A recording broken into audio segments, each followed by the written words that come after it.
안녕하세요. 새벽이에요. 오늘도 들러주셔서 감사합니다.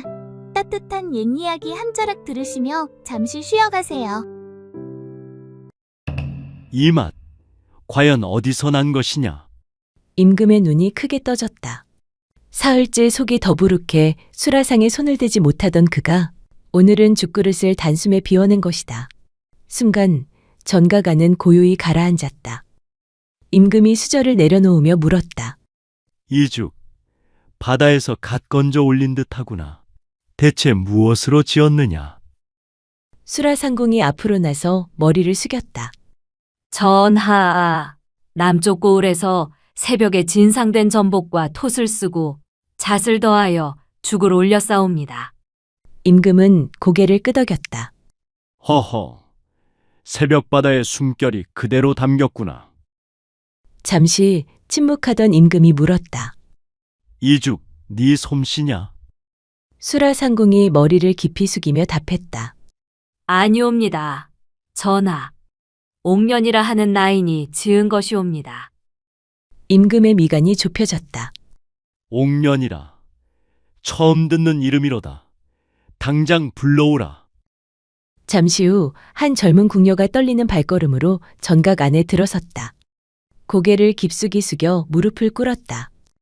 그 얼굴은 아직 앳되었으나 두 손은 불길과 칼날에 단련된 듯 상처투성이었다. 임금이 물었다. 네가 옥년이냐? 예, 전하. 무엇을 넣어 이리도 속 편한 맛을 내었느냐? 옥년이 조심스레 대답했다. 들기름에 곱게 다진 톳을 볶아 향을 내고 전복을 다져 죽을 고았사옵니다. 마지막에 잣을 흩뿌려 속을 고르게 다스렸사옵니다. 임금은 다시 죽을 들이켰다. 바다의 향은 은은하되 비리지 않았고 고소하되 번잡하지 않았다. 답답하던 속이 한결 풀리자 임금의 얼굴에 미소가 번졌다. 사흘 만에 그릇을 다 비우는구나. 참으로 묘한 손맛이로다. 전가간의 모든 시선이 옥년에게 쏠렸다. 그날 이후 옥년의 이름은 궁중에 널리 퍼지기 시작하였다. 옥년은 평범한 평민의 집에서 태어난 딸이었다. 13해 되던 해 집안이 기울어 궁으로 들게 되었다. 그날부터 옥년은 새벽마다 물을 이고 종일 불길 앞에 앉아 재를 털었다. 손등과 얼굴은 시커멓게 그을렸지만 입가엔 해맑은 웃음이 번졌다. 허나 허드렛 일 속에서도 늘 눈과 귀를 세웠다. 국을 끓이는 법, 불을 다스리는 법, 장을 담는 법을 하나하나 마음에 새겼다. 꾸지람이 떨어져도 고개를 숙였을 뿐 속으로는 다짐했다. 언젠가 내 손으로 수라를 지어보리라. 옥년은 손맛만 특별한 것이 아니었다. 틈만 나면 책을 읽고 이 약초 저 약초를 맛보며 익혔다. 쓴맛과 단맛, 매운맛과 짠맛을 가리지 않고 입에 머금어 기억해두었다. 하여 20살이 되자 그 누구도 따를 수 없는 솜씨를 지니게 되었다. 수라상공이 옥년을 불러 세웠다. 옥년아, 이 맛을 어디서 배웠느냐? 옥년이 고개를 숙이며 답했다. 책에서 배운 것과 소녀의 입이 기억한 것뿐이옵니다. 상공이 잠시 웃더니 고개를 끄덕였다. 허나 책만 본다고 나오는 손맛은 아니니라. 네 손끝은 다르다. 같은 나이에 같은 시절에 나인으로 들어온 이가 있었다. 이름은 청림.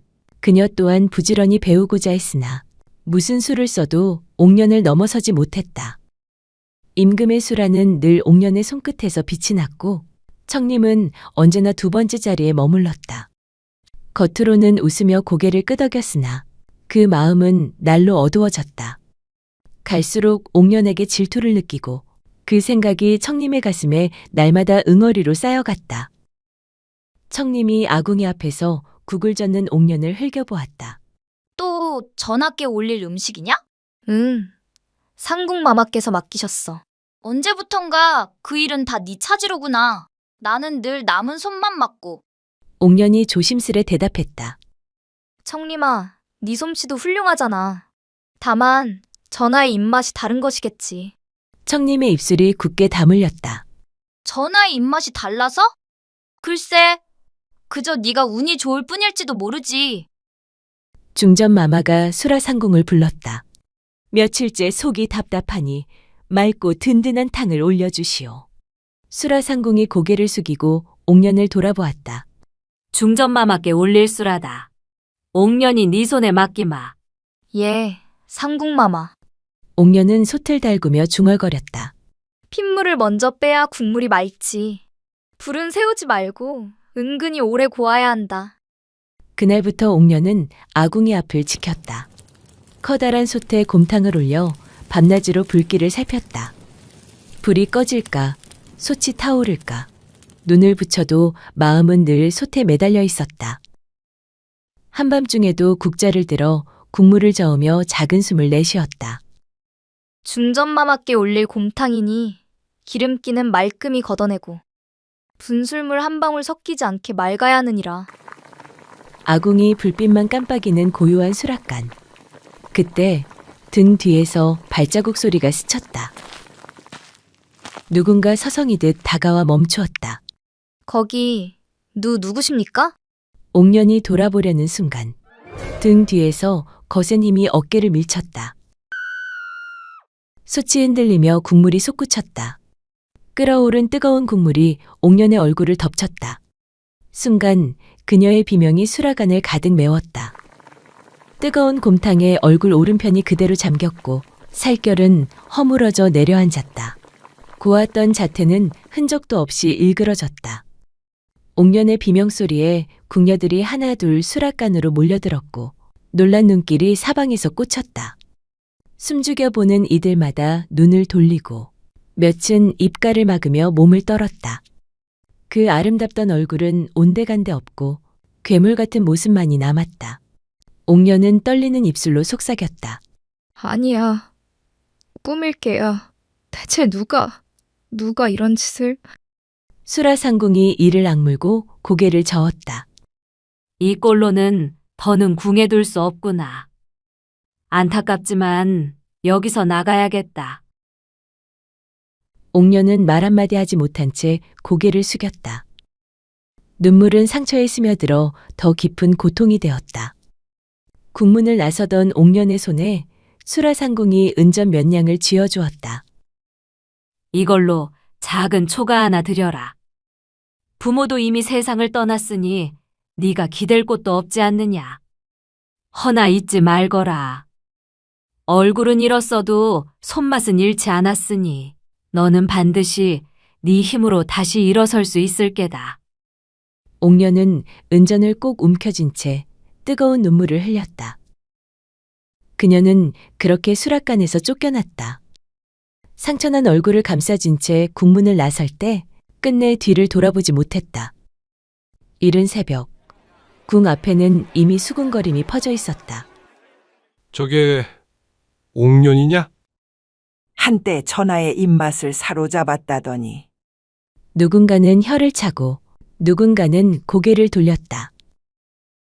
며칠을 떠돌다 허기진 몸을 이끌고 주막에 들어섰다. 손님들은 그녀의 얼굴을 힐끗 보고는 고개를 돌리며 자리를 피했다. 옥년은 혼자 밥상을 마주하고 앉아 숟가락을 들었다. 첫 숟갈을 뜨자 눈물이 흘러내렸다. 허기 때문이 아니라 지난 세월이 한꺼번에 무너져 내려서였다. 허나 이내 얼굴이 살짝 일그러졌다. 쓴맛이 도드라지는데? 밥을 끝까지 다 비운 뒤 옥년은 조심스레 주모를 불렀다. 잘 먹었소이다.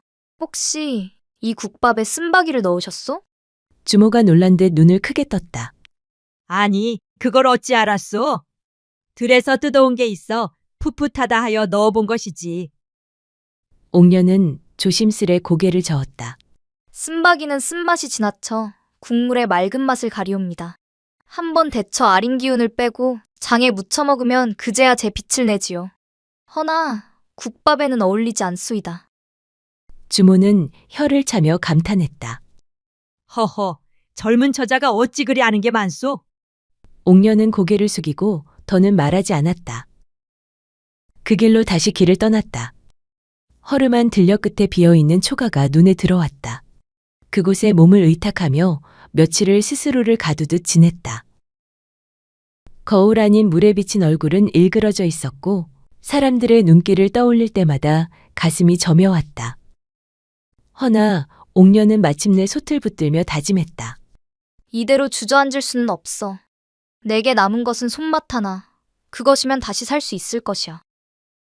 낡은 기둥에 허름한 간판 하나를 걸었다. 그리하여 세상에서 버려진 한 여인의 주막이 시작되었다. 낡은 초가 대문에 걸린 간판은 삐뚤게 매달려 있었다.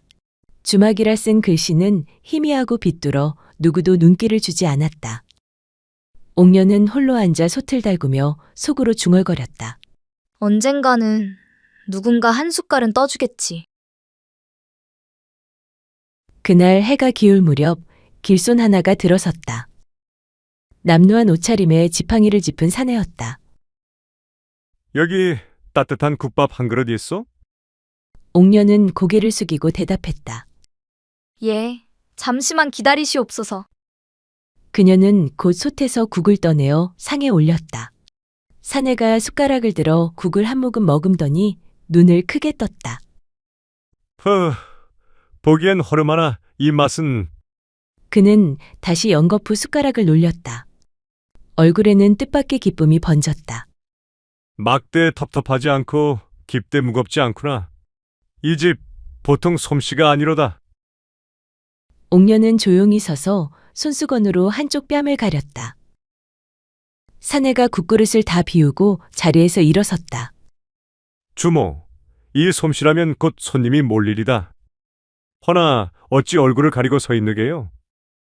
옥녀는 고개를 돌리며 낮게 말했다.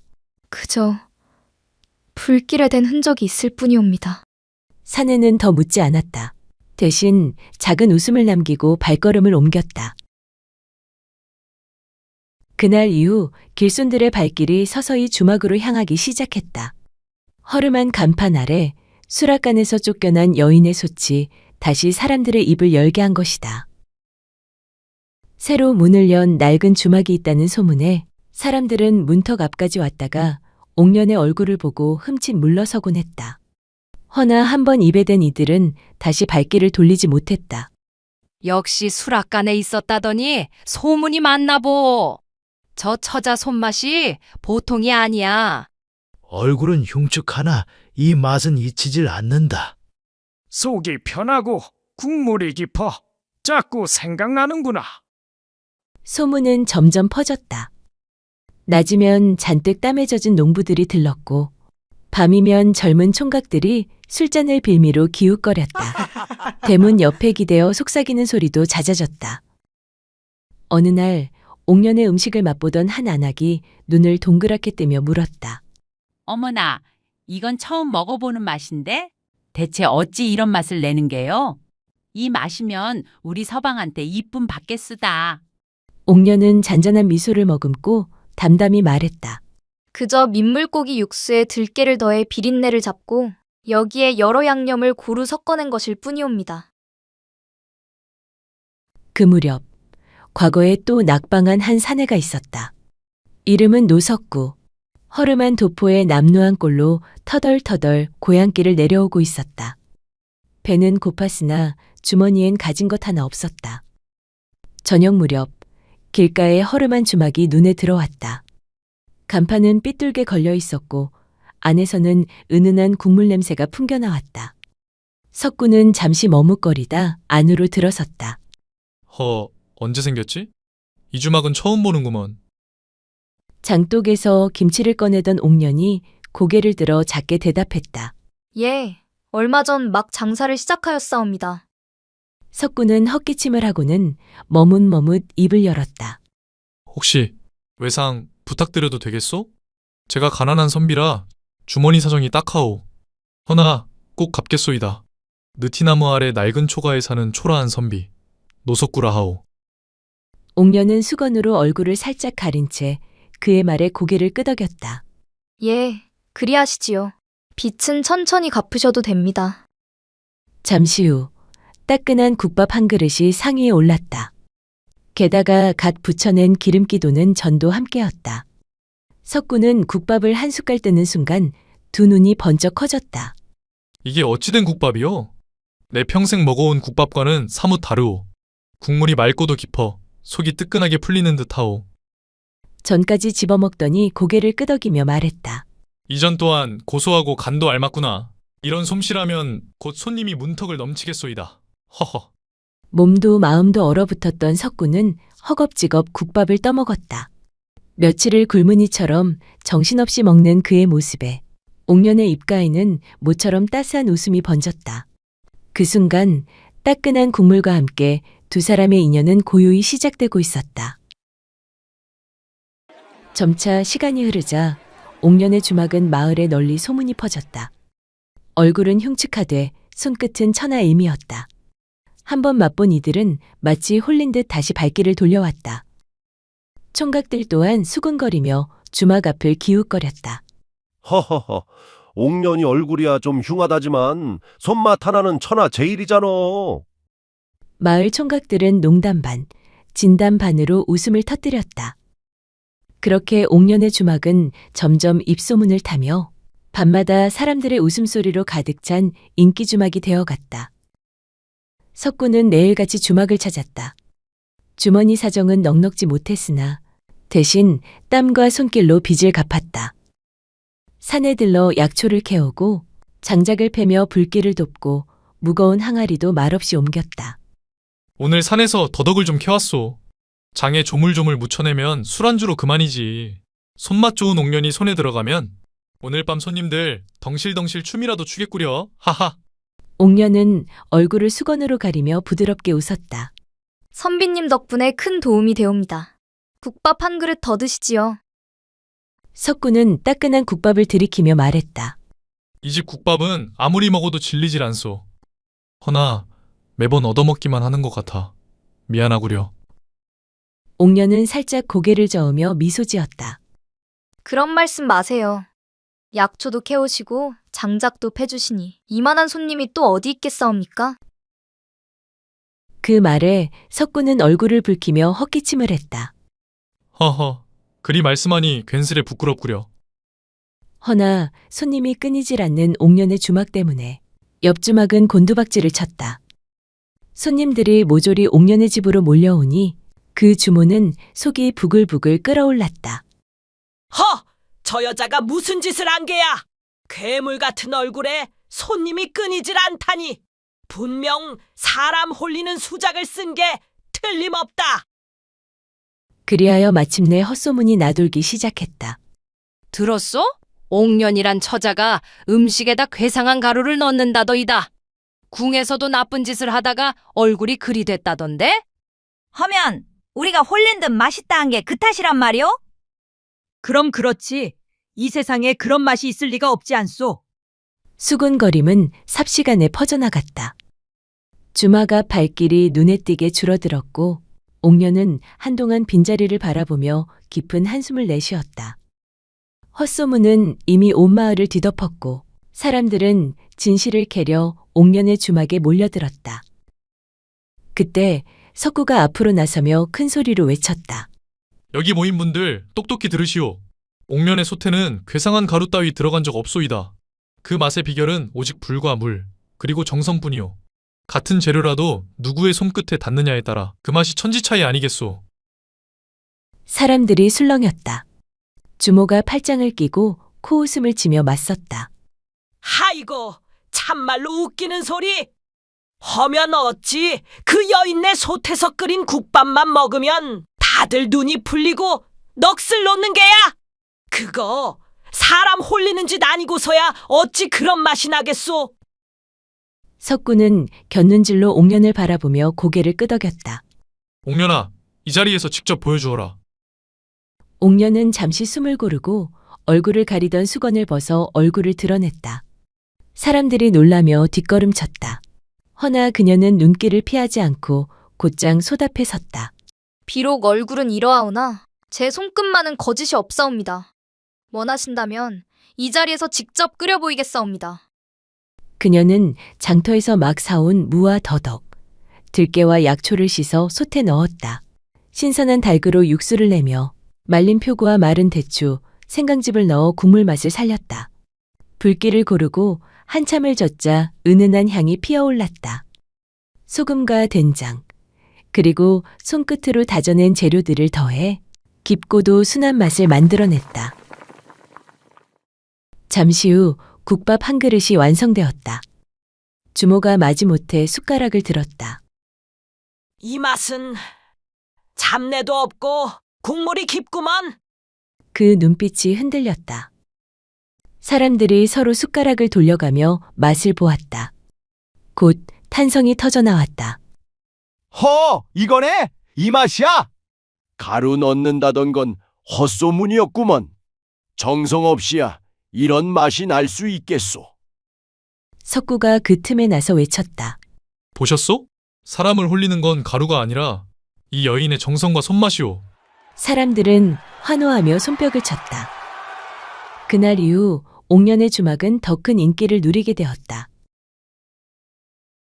석구는 장작을 패고 약초를 캐와 불을 지피며 허드렛 일까지 도왔다. 그 모습을 본 손님들이 킥킥거리며 수군거렸다. 아이고, 석구 선비는 이젠 주막 일꾼 다 됐네. 책은 안 보고 국밥만 나르니? 이러다 장가도 주막으로 들겠소. 사람들이 웃자 석구는 헛기침을 했다. 에헴. 책은 언제든 다시 보면 돼요. 허나 이 집 국밥은 날마다 돌보지 않으면 그 맛이 달아난단 말이지. 그 말에 사람들이 허허허 하고 웃음을 터뜨렸다. 옥년은 수건으로 얼굴을 살짝 가리며 부끄럽게 웃었다. 그날 밤 주막은 따뜻한 웃음소리로 가득 찼다. 며칠 뒤 어느 저녁, 주막 문을 닫은 옥년과 석구는 작은 상 앞에 마주 앉았다. 촛불이 살랑이고 국그릇 위로 고요히 김이 피어올랐다. 석구가 조심스레 술잔을 들어 옥년 앞으로 내밀었다. 옥년아, 네가 허락만 해준다면 나와 함께 살지 않겠느냐? 무슨 일이 있더라도 반드시 과거에 급제하여 관직에 오르리다. 그리하여 너를 편히 살게 하리라. 이 몸이 약조하마. 옥년의 손이 살짝 떨렸다. 선비님, 제 얼굴을 알면서도 그러시렵니까? 석구는 고개를 저으며 잔잔히 웃었다. 얼굴이야 중요치 않소. 그 손끝에서 나오는 정성과 마음을 보았지. 그 마음이라면 세상을 밝히고도 남을 것이오. 옥년은 잠시 눈을 떨구었다가 낮은 목소리로 말을 이었다. 전하께 칭찬받던 그날 이후로 내 삶은 소용돌이였사옵니다. 그날 이후 나는 궁에서 쫓겨났고 이곳에 이르게 되었지요. 석구의 눈빛이 흔들렸다. 궁에서 일하던 나인 중 얼굴에 상처를 입고 사라졌다는 소문을 들은 적이 있었으나 차마 그 당사자가 눈앞의 그녀일 줄은 몰랐다. 옥년은 깊은 숨을 고르고 마침내 궁에서 쫓겨나게 된 사연을 석구에게 들려주었다. 석구는 말없이 그녀의 손을 꼭 잡았다. 그 손끝이 미세하게 떨렸으나 그 떨림 속엔 지난 세월의 아픔보다 더 단단한 믿음이 깃들어 있었다. 그날 밤 두 사람의 말소리는 조용히 번지며 서로의 마음을 단단히 묶어주었다. 그렇게 세월은 흘러 옥년이 주막을 연 지도 어느덧 3년이 흘렀다. 소문난 국밥집으로 사람들 발길이 끊이지 않던 어느 저녁. 주막 대문 앞에 낯익은 그림자가 드리웠다. 수라 상궁이었다. 상궁마마, 여길 어찌? 옥년은 두 눈을 휘둥그레뜨며 말을 잇지 못했다. 상궁 곁에는 한 여인이 고개를 깊이 숙인 채 서 있었다. 옥년의 가슴이 쿵쾅거리며 숨이 막혔다. 상궁은 말없이 그녀를 앞으로 내세웠다. 그 여인이 고개를 들자 옥년은 숨을 삼켰다. 청림이? 그러나 그녀의 얼굴은 옛날과 같지 않았다. 불에 데인 듯 흉측하게 일그러져 있었다.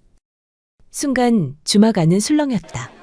석구는 벌떡 일어나 뒷걸음쳤고 옥년의 얼굴은 창백히 굳어졌다. 청림은 그 자리에서 무릎을 꿇고 흐느꼈다. 옥년아, 내가 죽을 죄를 지었다. 그날 속가에서 너를 민 게 바로 나야. 질투심에 눈이 멀어 그리하고 말았구나. 제발 용서해다오. 사람들이 숨죽여 지켜보는 가운데 옥년은 떨리는 눈길로 그녀를 바라보았다. 대체 그게 무슨 소리냐? 그날의 일이 네 짓이었다니.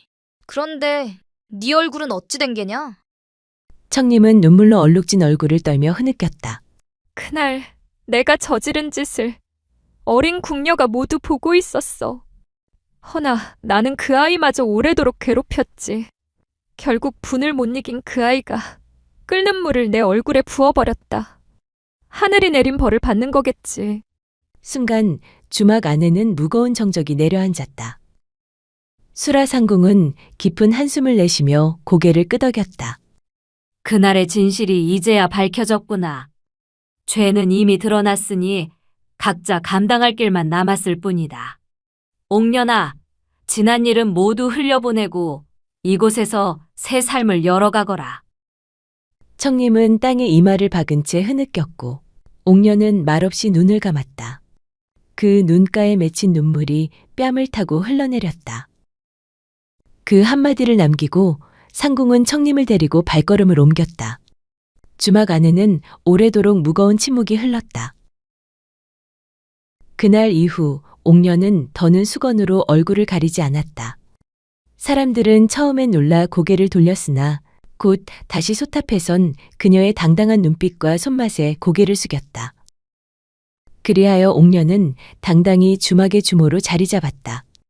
손님들 발길은 날로 늘어났고 그 곁엔 언제나 석구가 있었다. 낮이면 장작을 패고 밤이면 등불 아래 글을 읽으며 언젠가 과거에 급제하여 옥년에게 꼭 보답하리라. 그는 마음속으로 다짐했다. 세월은 다시 흘러 두 사람은 혼례를 올렸다. 곧 예쁜 아이의 울음소리가 초가 안을 가득 메웠다. 석구는 과거에 급제하여 작은 고을의 벼슬자리에 올랐다. 백성들 사이에선 이런 말이 돌았다. 국밥집 주모의 손맛 덕에 복을 받은 선비라더라. 옥녀는 여전히 소답을 지키며 손님을 맞았다. 허나 이제 그 곁에는 언제나 석구와 아이가 있었다. 그 얼굴에 남은 상처는 더 이상 수치가 아니었다. 그리하여 수락관에서 쫓겨난 한 궁녀의 솥은 고을을 따뜻이 품는 집이 되었다.